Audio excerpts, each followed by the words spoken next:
എടി ശ്യാമളെ, കഞ്ഞി കുടിച്ച് കഴിഞ്ഞില്ല ഇതുവരെ?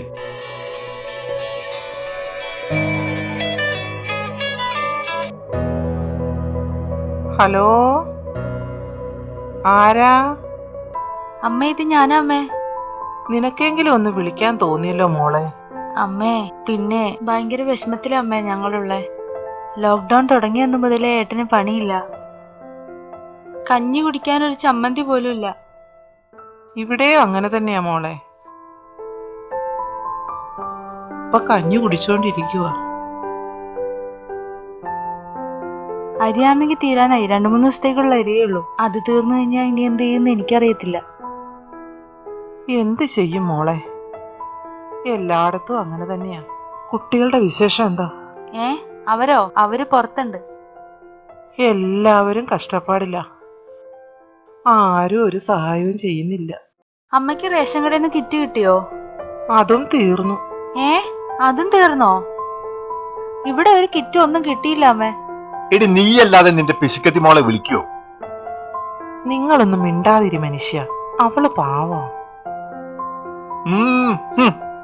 അമ്മേ, മീനമോള് വിളിക്കലുണ്ടോ? ഇല്ല മോളെ, ഞാൻ അവളെ ഒന്ന് വിളിക്കാനിരിക്കുക.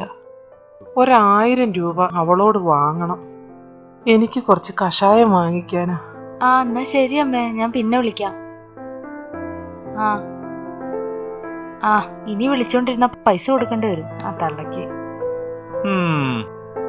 മക്കളെ വാ, ചിക്കൻ കറിയും കൂട്ടി ചോറ് കഴിക്കാം, വാ. ഇപ്പൊ മക്കള് പൈസ അയച്ചു തരും.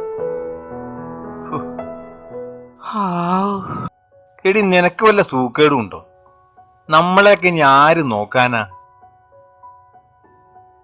നമ്മളെ 2 മക്കളും നല്ല സമയത്ത് നമ്മളെ തിരിഞ്ഞു നോക്കിയിട്ടില്ല, പിന്നല്ലേ? നിങ്ങൾ പറയുന്ന പോലെ ഒന്നുമല്ല. എന്റെ മീനമോൾ എനിക്ക് 1000 രൂപ തരും. നിങ്ങൾ നോക്കിക്കോ. കിട്ടും കിട്ടും, എപ്പോ കിട്ടിന്ന് ചോദിച്ചാ മതി. മീനമോളെ, എന്താ അവിടുത്തെ സ്ഥിതി? അമ്മേ, എന്ത് സ്ഥിതി അമ്മേ? ഏട്ടന് നല്ല ജോലിയും കാര്യമൊക്കെ ഉള്ളത് കൊണ്ട് കിട്ടുന്ന പൈസ മുഴുവൻ കൊറോണ ദുരിതാശ്വാസത്തിന് കൊടുക്കുക. ഇവിടെ ഇപ്പൊ സത്യം പറഞ്ഞ അരി വാങ്ങിക്കാൻ പോലുള്ള പൈസ ഇല്ല. ഞാനിപ്പം വിളിച്ചതേ. അമ്മേ, അതറിയാം. അമ്മ എന്റെ വിശേഷം തിരക്കാൻ വേണ്ടി വിളിച്ചതാണ്. എനിക്ക് ഒരു കുഴപ്പമില്ല അമ്മേ. അതല്ല മോളെ. അമ്മ ഇനി ഒന്നും പറയണ്ട. പിന്നെ അച്ഛന് സുഖം തന്നെയല്ലേ? സുഖം തന്നെ.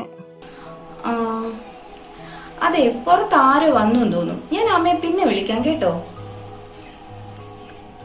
ഇവിടെ അല്ലെങ്കിൽ തന്നെ 100 കൂട്ടം കാര്യങ്ങളുണ്ട്. ഇനിയിപ്പൊ അമ്മയ്ക്ക് പൈസ കൊടുക്കാനും കൂടി ഇല്ല. എന്താടി, പൈസ അയക്കോ? കാത്തിരിക്കണോ നമ്മള്? നിങ്ങളുടെ വർത്താനം പോലെ തന്നെയായി. എന്തൊരു സ്നേഹമുള്ള മക്കള്. ഞാൻ അപ്പോഴേ പറഞ്ഞില്ലേ, വെറുതെ. അങ്ങനെ ചക്കക്കുരും കഴിഞ്ഞു. ഇനിയിപ്പോ ഈ ലോക്ക്ഡൌണിൽ കൊറോണ എപ്പോ വരുമെന്ന് നമുക്ക് കാത്തിരിക്ക ശ്യാമളെ. ശരിയാ, നമ്മുടെ കാലം ഇങ്ങനെ കഴിഞ്ഞു തീരും.